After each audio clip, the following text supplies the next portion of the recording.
শেষটা যদি বিচ্ছেদই হবে তাহলে শুরুটা তুমি এত সুন্দর কেন করলে? আমি তো তোমার কাছে বিচ্ছেদ চাইনি, আমি তোমার কাছে ভালোবাসা চেয়েছিলাম, আমি তোমায় চেয়েছিলাম, আমি আমার পূর্ণতা চেয়েছিলাম, যে মানুষটাকে নিয়ে সারা জীবন থাকবো। কারণ বিচ্ছেদের গল্প আমি চাইনি যে আমার জীবনে বিচ্ছেদের গল্প হোক। কিন্তু কি জানো, যে কিছু কিছু মানুষের জীবন না বিচ্ছেদ না চলেও বা বিচ্ছেদের গল্পটা না চলেও না তাদের জীবনে এসে যায়। হয়তো তাদের মধ্যে আমি একজন পড়েছি যে বিচ্ছেদটা আমার আমার আমি চাইনি, আমাকে দেয়া হয়েছে।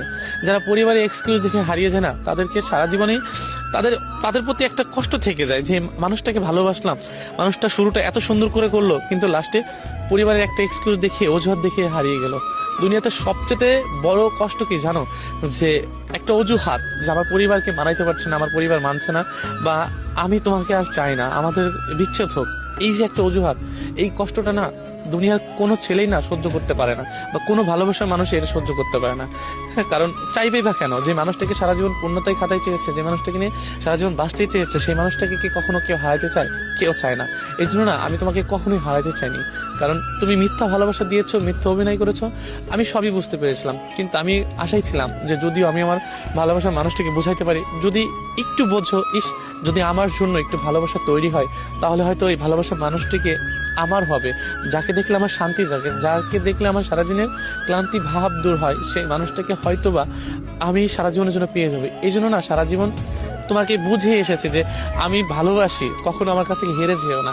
আর শেষমেশ কি হলো, যে তুমি আমাকে পরিবার এক্সকিউজ দেখে, বা আমাকে ভালো লাগে না, আমার ভালোবাসা তোমার প্রয়োজন নেই, বা আমি মানুষটা তোমার কাছে লাগবে না, বা তোমার দরকার নেই, এমন একটা এক্সকিউজ দেখে তুমি আমার কাছে হারিয়ে গেলে। সত্যি বলতে কি জানো, যে ভালোবাসা না সবার জন্য আসে না, আর সবার জন্য মায়া লাগে না।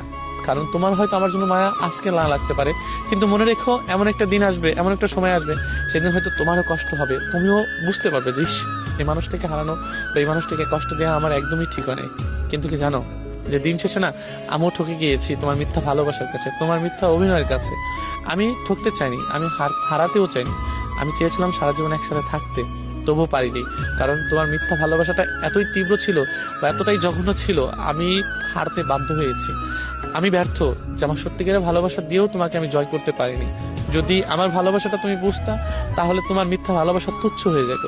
হয়তো তুমি আজ বুঝতে চাও নাই দেখা আমার ভালোবাসাটা তুচ্ছ হয়ে গিয়েছে। কিন্তু বিশ্বাস করো, আমি শেষটা বিচ্ছেদ চাইনি, আমি তোমায় চেয়েছিলাম, আমি তোমার ভালোবাসা চেয়েছিলাম, আমি পূর্ণতা চেয়েছিলাম, যে পূর্ণতায় আমরা সারা জীবন একসাথে থাকতে পারবো। কিন্তু দিন শেষে ওই মানুষটাই হেরে যায়। এই জন্য আমি বিচ্ছেদ চাইনি, আমি তোমায় চেয়েছিলাম, তোমার ভালোবাসায় পেয়ে পূর্ণতা পেতে চেয়েছিলাম। কিন্তু আফসোস, আমি তোমায় পেলাম না, লাস্ট বেলায় আমি বিচ্ছেদ পেলাম।